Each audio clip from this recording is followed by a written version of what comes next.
but it's at that place of desperation that your biggest breakthroughs happen. Hey Insiders, this is Laurie with a story, hanging out at the Russell. Check out russellnashville.com and this amazing center that's been dedicated to creative folks like myself now joining the podcast world, where we can come in and use their podcast studio and they have the overnight stays for folks visiting into Nashville, whether it's a staycation or you're traveling in from another part of the world. But it's absolutely gorgeous in here. I'm getting ready to do an episode with Yolanda Harris Jackson, my old boss, the person who's responsible for bringing Laurie with the story and her family here in 2007 to Tennessee. So this studio is just absolutely gorgeous. The equipment, everything in it is just spectacular.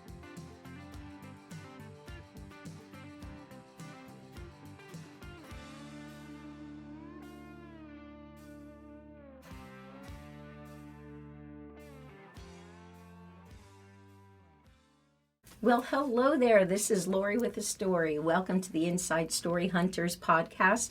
I have the honor to sit next to Yolanda Harris Jackson, the owner of In Peace Ministries, right? But more importantly, we have to start with the story that I wouldn't be here in Tennessee if it wasn't for you, Yolanda. So just let's take a few minutes and tell the insiders about how you changed my life and my family's life. So just thank you for being here today. Absolutely. Thank you for having me. And so glad you are here and still here in Tennessee. Yes, I would just say, as you know, experiencing my first year of leaving New Jersey to come here to Tennessee was a difficult transition. There's so many things I would have done differently. I would have not changed for a second to be here. But and today it's really about you. But I wanted to give thanks, all these years later, that it has changed my life, and it enabled me to heal, to provide an amazing opportunity for my son. So, but you have such an exciting inside story these days, and some of it has come through struggles and painful gifts. So I'm going to just turn it over to you and say, how would you like to begin unveiling your inside story today? Well, I guess the journey for me started shortly after we met, and I had a 18-year career in the spa and wellness business. I used to run a very large operation here in a very large hotel here in the Nashville area, and it had come to a point shortly after I met you, I started going on this journey of really, I'm going to say, rediscovering who I was in that season of life.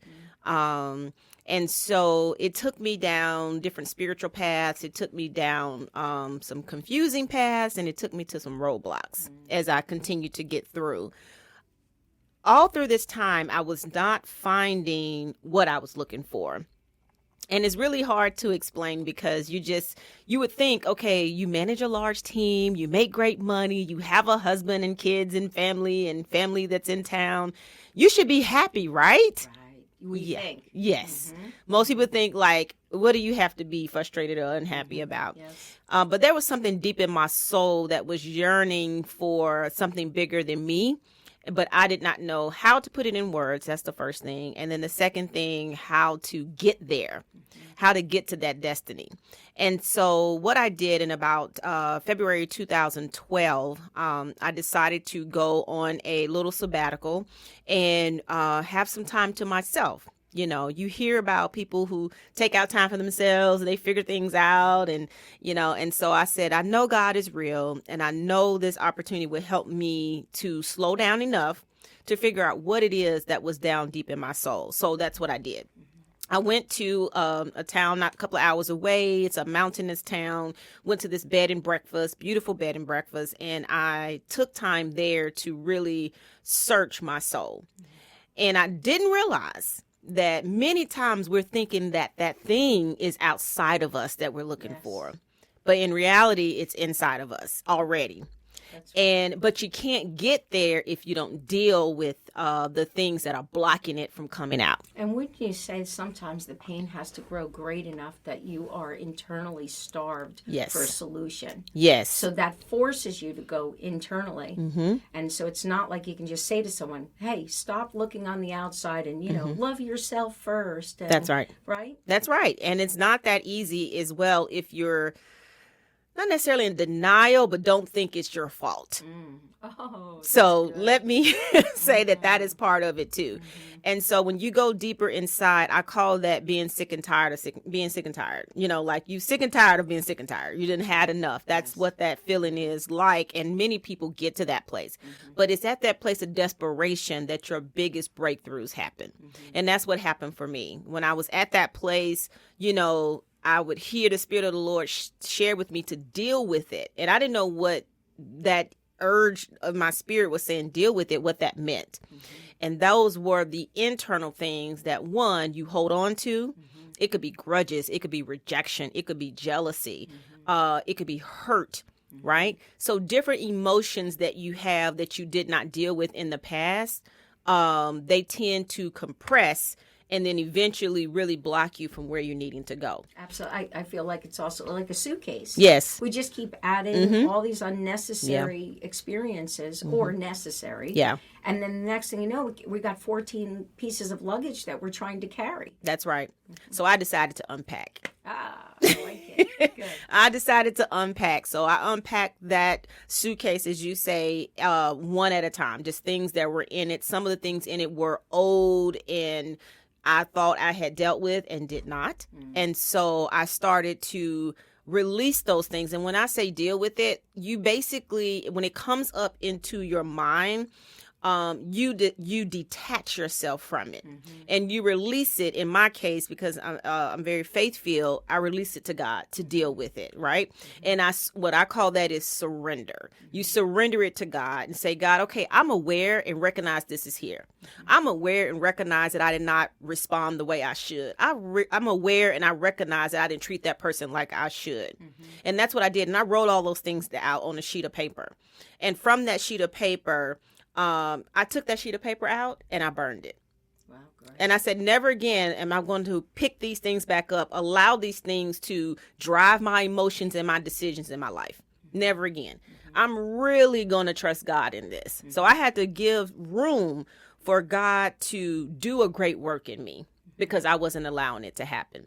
Take us through the journey, because everything you said is so powerful, but something happened that really triggered it. A life-changing, life-threatening experience that happened. Yeah, absolutely. Absolutely. So from that point, actually, one reason that got me there is that I would say I was in a career that I was accustomed to getting to the next level, if you want to say that, or advancing or climbing the career ladder, as some people call it. And so I was at the top of it, hanging off like, okay, is there anything else for me to do? So I was dealing with that frustration, and without making a dramatic move to move my family across the country, which I didn't want to do, I felt like I didn't have another option. You were stuck. I was stuck. So being stuck in a career that you're happy with, you enjoy, but it was like, what's next? It became not challenging as much anymore, and so I was dealing with that, and I was dealing with a marriage that is a second marriage for me. We are a blended family, and by that time, we have 4 kids, and so we had a son together a few years before that. And so dealing with the marriage not going down a good path. So I just thought, well, maybe I'm not marriage material. I just got to the point, was like, maybe this is just not for me. I can't figure this out. But today you would never say that. Oh, never. Can you imagine if you had listened to the voice, the voices within, then what you could have done and destroyed where you are today. Exactly. I was married to someone who had an alcohol addiction. So when you are involved with someone who has an addiction, such as a substance abuse as alcohol, it's very challenging because you think in your mind you can change them, help them, make it stop. Sure. That's what you think by controlling them, but you can't.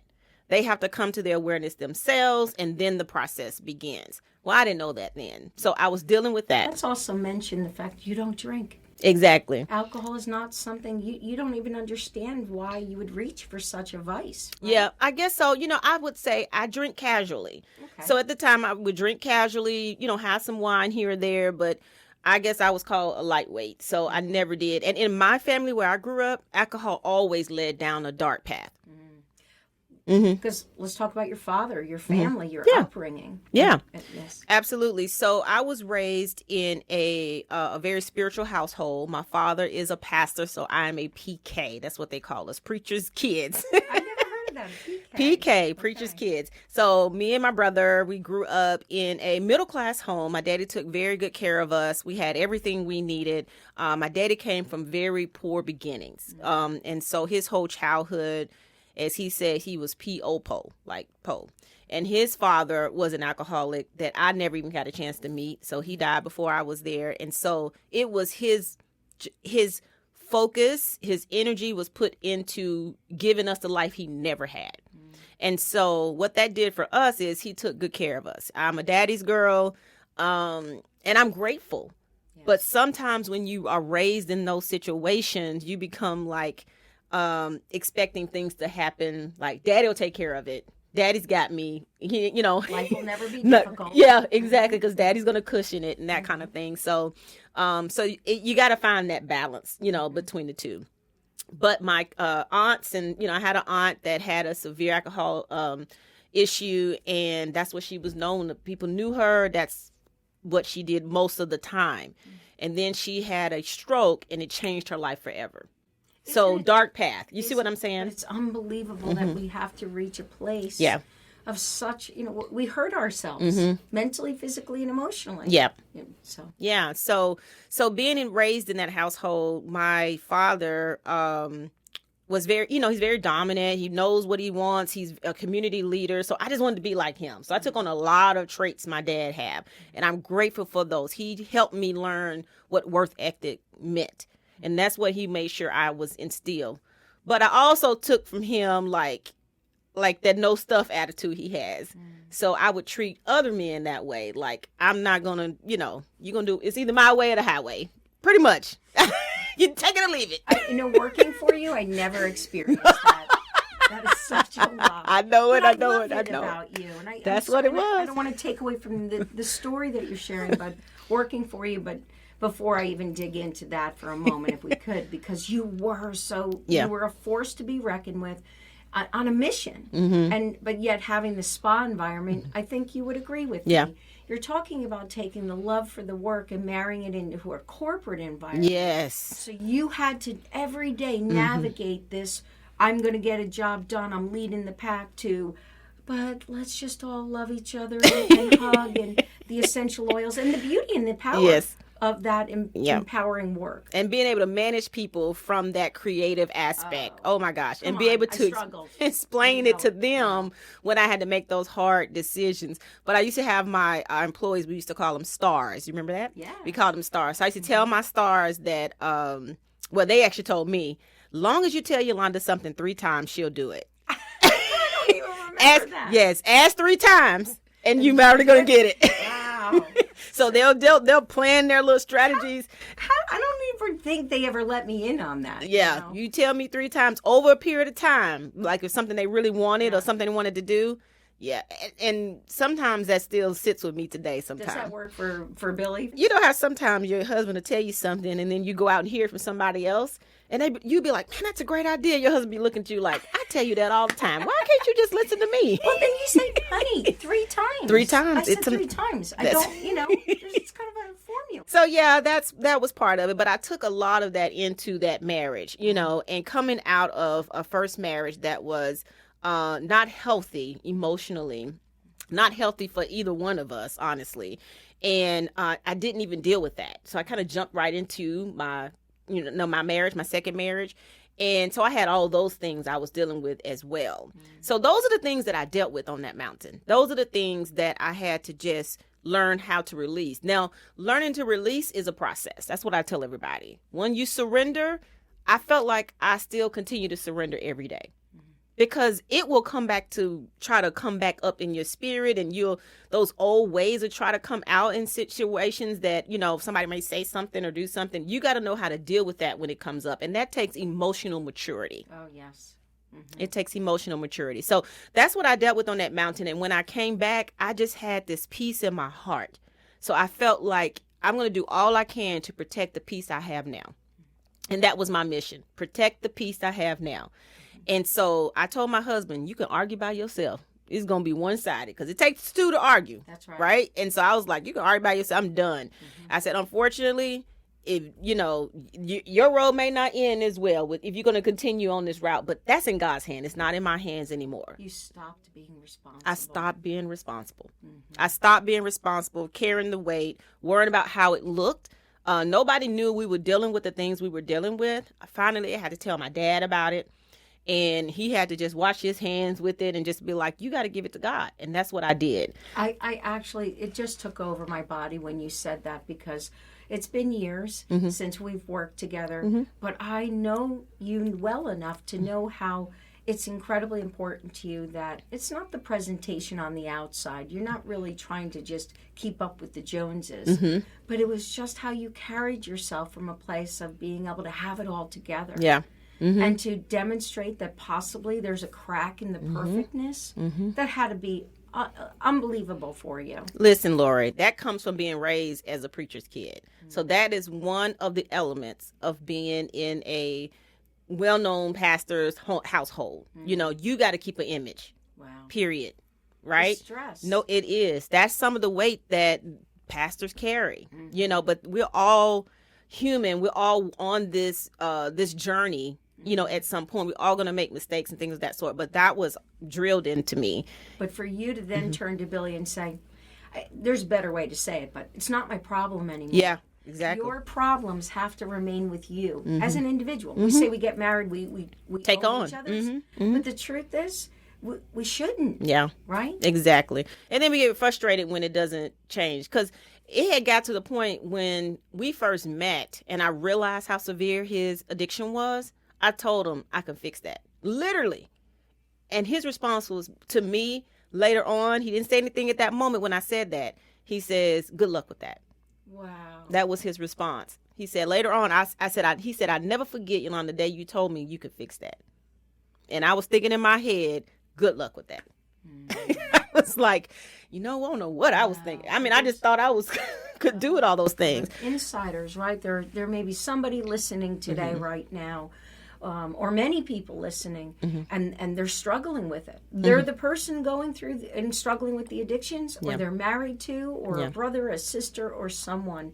And there's more to this story. Let's talk about what happened to Billy. Yeah. So after about 18 months of me having that peace and protecting that peace, over that time, my husband would see a change in me. He saw a light. He saw more peace. He saw me a little bit more calm. I mean, and what I technically was doing, the practical part of it was I put myself back in school and I got my master's in Christian studies just for myself. That's phenomenal. Just for me. Teaching now. Yeah, I'm teaching now. Amazing. So, which I never thought I would do, but that's something I actually enjoy doing. It's what I enjoy doing. It's really who you are. Yeah, I am. Because you're patient. Oh my God, can I please tell the insiders about the fact that I'm sitting here with podcast equipment. Let's process this for a quick moment. That like 14 years ago, this woman came into the fitness center and we were working together at this large resort. And my office was in the fitness center. It was. And you opened the door, and I was crying my eyes out. And it was because I didn't know how to attach a document to an email. Yes, I remember. I'll never forget it. And you came around the desk, literally pulled up the chair, and you touched my arm, and you said, "We're okay. I'm going to show you. Just take it easy." And that's when I learned how to attach a document to an email. Now we're sitting here with podcast equipment. I know. You're real fancy now. She's got these fancy mics. Seriously. Yeah. Anyway, so That is true. That is true. So teaching comes naturally. But when I went to school, I did it for my discipline because I didn't feel like I was as disciplined, I guess at the time, as my husband too. My husband is pretty disciplined in the aspect. So I wanted to learn the discipline of applying scripture to your life and allow it to change your life. So school helped me do that. So over that period of time, about 18 months, so about September 2013, is when my husband and I were traveling on this highway coming out of our hometown on our motorcycles. So we ride motorcycles. That's something that I just I guess gave in to do with him because he enjoyed it. My father has a motorcycle ministry, so it was just something my family did. It's a culture. And so I got a motorcycle. We were driving to about an hour away. But we didn't make it. The reason we didn't make it because we had an accident. There was a truck that came onto the highway, and as he came onto the highway, it was spinning out of control. We can see it in the distance. Myself and another guy that worked at Gaylord with me was able to get out the way. We were able to get out the way, and then the truck hit my husband. My husband was in front, and you shouldn't even be here today. But here's the interesting thing: I always ride in the front. I ride in the front because in case I have to pull over, he knows to pull over, right? But this day, he led and he rode in the front. And it's the front cyclist that the truck hit. And so he went tumbling down the highway. And Laurie, I did not know if he was dead or alive. And to see that visually and to know that it didn't register me we was on the highway, that people are driving fast behind us. It's just like everything came to a stop. We pulled over and I ran out into the highway and those cars somehow stopped. You didn't even think about that. You just went to your husband. I went straight to him. Highway, and just as a response, which could have injured you. It could have injured your life as well. Exactly. Didn't even think about it, honestly. It's like everything froze. And he was tumbling. So he did this tumbling thing down the highway. And so once he, came to an end, the ambulance came and everything. He ended up spending 13 days in the hospital. He had 8 different surgeries, which included blood transfusions, etc. But the blessing is that he didn't have any head, neck, or back injuries. He just had a severe hip and leg injury. So my husband's now like paralyzed from the knee down on his right leg. So he had to learn how to navigate that. And so, but with that moment of him having that accident, he had already started to like read scripture every day just for himself. And he'll tell you, he was like, I would read it, but I had no idea what I was reading. And I couldn't tell you what I was reading, but I read it. So he shares with people that it's like when you play with fire, eventually you're going to get burned. Same thing. So you play with the word, it's going to get into your heart. It's going to sink in somehow. You may not realize it. So 10 days before that accident, he had read a scripture in Deuteronomy that pretty much said, I give you a choice between life and death, prosperity or adversity.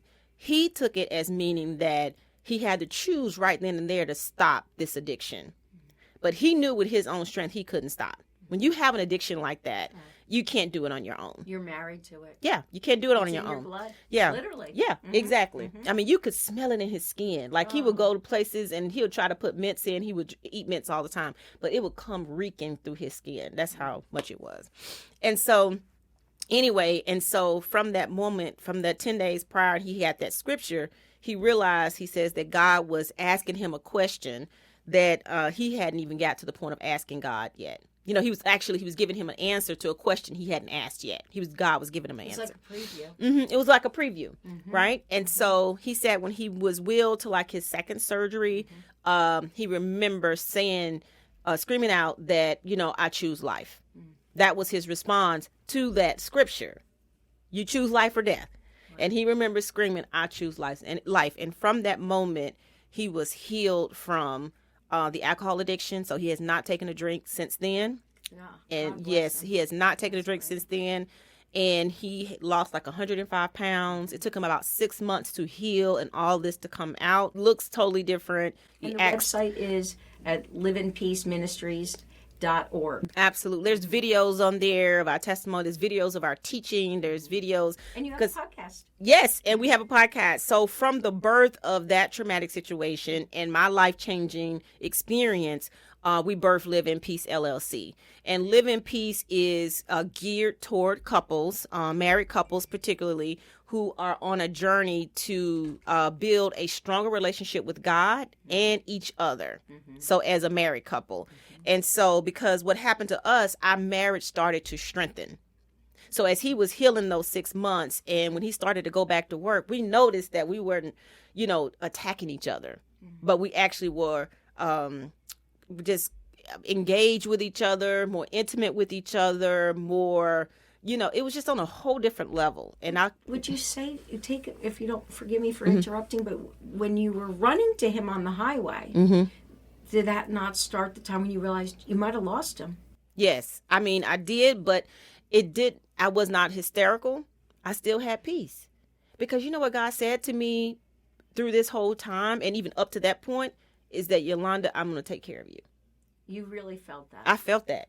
Deep down, like no matter what happened to Billy, anybody, my family, me, anything, like he said, I'm going to take care of you. And I didn't know what that meant, but that's what I held on to. And now you're teaching or encouraging and aspiring others. Yes. Would that be a part of your footprint, the legacy? May you be here for another million years. Yeah. But the fact that you're talking about being able to stay grounded. Yes, staying grounded and staying in that surrender position is very important. Knowing what real love is. Love is about giving. Love is about sacrifice. And so we teach that, to other people. So we host retreats. We speak at retreats and conferences as a couple. Like you said, we have a podcast. The podcast is called Billy and Yolanda's Marriage Podcast. Right. That's what it's called. And they could check it out there. And we have a YouTube channel called Billy and Yolanda. So we really just share our testimony. We share what Scripture has done for our life. And then we share practical techniques that we've learned by some of the trainings that we've gone to. That's right. So our legacy and our mission in life is to change the world one couple at a time. One couple at a time. And to do that by helping encourage them to leave a legacy of love. A legacy of love to generations is leaving, in this case, is marriage, of course, because that's what we focus on, is having a strong, healthy, godly marriage, as well as understanding the importance of investing in real estate, because those are the two biggest decisions you're ever going to make. And who you're going to marry and where you're going to live. Right. In real estate, though, it's buying dirt. There's a great song out there now, right? Buying dirt. But you're just creating your own personal wealth. I think it's almost a foundation. It is. So that's where the residential real estate focus, successful career that you've built, and marrying those together. Marrying those two together. I mean, about 2 years ago, God opened that door for us to extend our ministries to Live in Peace Homes. So it's Live in Peace Marriage and Live in Peace Homes. And that's what we want to be able to do. Here's the interesting thing. Just recently, there's a married couple, that we did their premarital counseling. We married them. We did their marriage. And we just put them on the contract to purchase their first home together. So, I mean, it's truly walking alongside someone. That's right. Where you're nurturing, because you said love is about giving, but it's also about receiving. So they're receiving the opportunity through your experience to also fast forward some of these hiccups or painful chapters. Yes. I bet also during your ministry, you're creating a safe environment, which this is where I'm passionate when I call it the inside story. Okay. Creating a safe place, safe people, safe experiences, in order for us to just, from a vulnerable place, be able to say, this is happening, or I'm scared of this, or could we really, this is our struggle before we get married, or could we really afford a house? That's right. Like, how do we do these things? I think fear is the word we want to leave behind, and love is the one that we always want to connect to. That's right. It's the only thing that we can take with us in our last breath. Love. That's right. And that's the legacy I hope to leave. That legacy of love. The legacy that I was able to impact the lives of others in a way that helped them get back on the path turn around if they need to, make any kind of corrections if they need to. And that's just by sharing what God has done through me, because I've surrendered unto him, for that. What scares you now? Well, let's see. Anything? Ensuring that I'm pouring in the best me into my children. So together we have 4 children and 4 grandkids. And children are a big responsibility. Yes. Big responsibility. And sometimes the world we live in, I look back and be like, are they going to be okay? Is everything going to be all right? I understand. You know what I mean? Like my daughter, just went to college this year. She's a freshman and she's not local. And so I think about those moments. Did you do all you could? Did you make sure that... Right. So those are the things I think about at times. How do you surrender that? I do have to just let it go and trust that I did all I could for her and that she will make the best decisions. And when she don't, that I can love her through it. Right. Because they get to grow. They have to. They got to learn. But it is scary. Yeah, it can be. It's scary to just to in the moment, especially empty nesters to me, right? But we immediately go to, did I do okay? Yeah. Have I done a good enough job? Which equates into that external confirmation we're looking for. That's right. When inside we need to just get to a place to surrender. That's right. You got to get to that place to surrender and find that, learn how to reprioritize when you need to, because if you have a career, and you're working, just making sure you're putting as much effort in your home as you are in your career, because you can look up and then your marriage is falling apart or your kids are doing things, but you are successful in your career, or vice versa. You're successful at home and your career is suffering. So learning how to reprioritize and shift when things need to be shifted. What would you do differently? Oh, man. I don't think I would do anything differently. I didn't think I would be here. I thought by now I would have my own spa by now.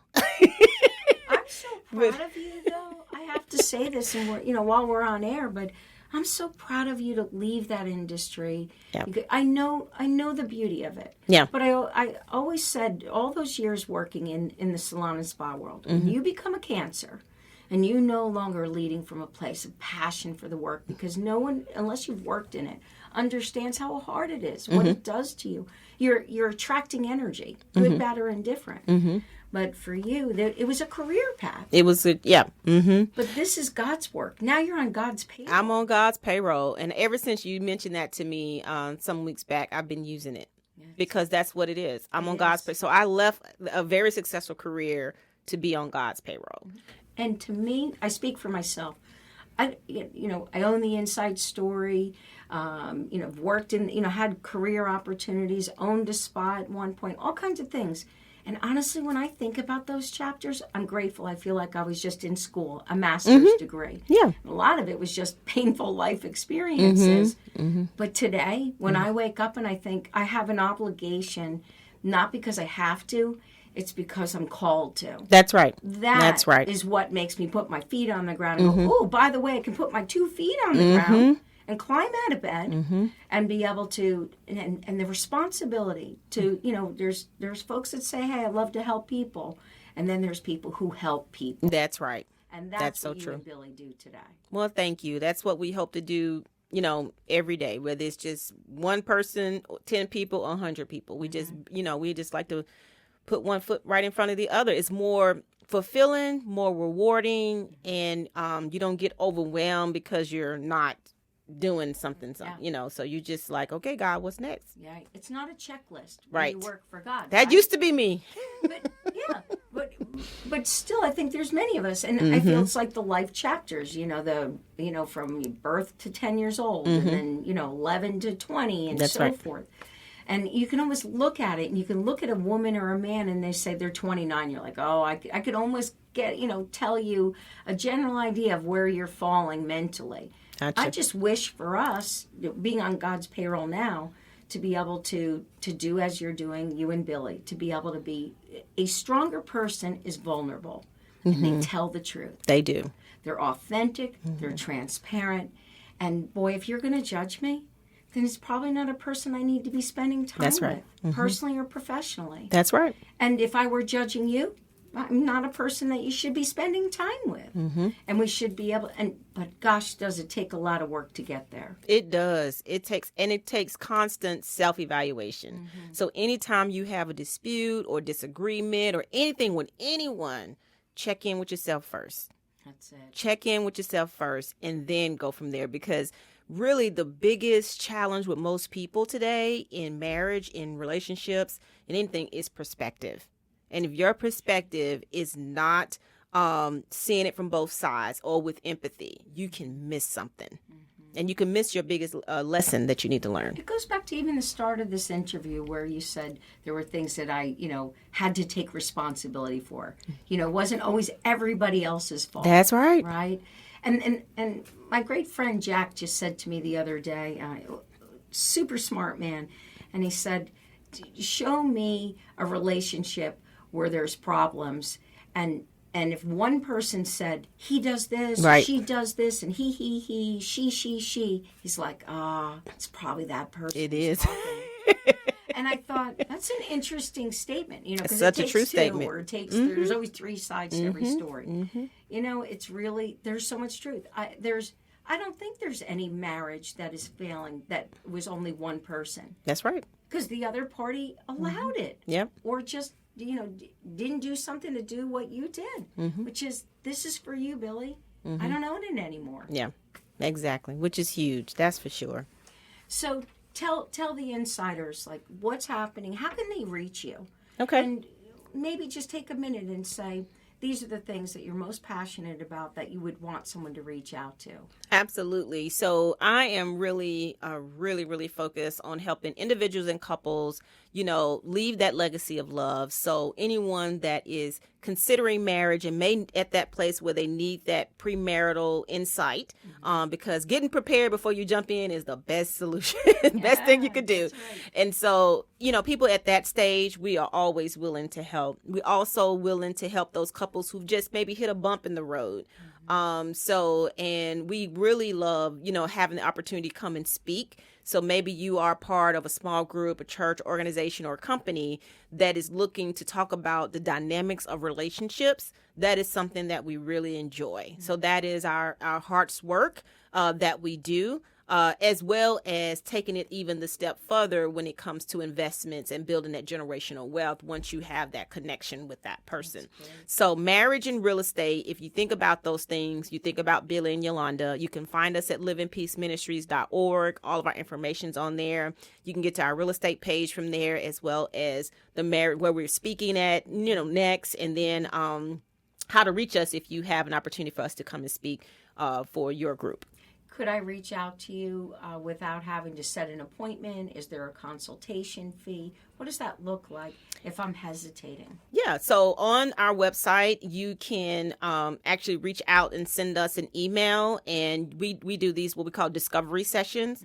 So we do the discovery sessions for marriage and for real estate. So you just let us know what you're interested in, and we'll set up a time, 30 minutes or so, and then we'll talk through what you're looking for. And the most important thing is to make sure that we're a good match for you and that you're a good match for where the road we can take, because sometimes in marriage, there's different levels. And I tell people all the time, you can have a coach and a therapist. That's the best thing to do sometimes. People need that, So we, direct you. You. Be proud of it. Yes. We hesitate. No. We'll take medication before we'll say, I need a therapist. No, to talk to. Man, what do you think pro athletes, they're who they are because of all the coaches that they have. That's right. They got a coach for everything that they do. Running, jumping, running into people. They got a coach for everybody. So we should be the same way with our life. Because who gives us the blueprint or the book on how to be married? Nobody. No one. Right? There is none. Right. Because of the fact it's so unique. Yes. It's like an inside story. There is no other story like Yolanda's. That's right. Because it's yours. That's right. You get guiding principles from the Bible, definitely from that. That sets your foundation. But that day in, day out, some of those things have to be learned. And so we tell people, go to a retreat once a year. Make sure you're at a conference once a year. Make sure you're still dating each other. Those are the basic things that you want to make sure you're doing. So you can reach out to us and we can help from that perspective. Well, thank you to you. Yeah.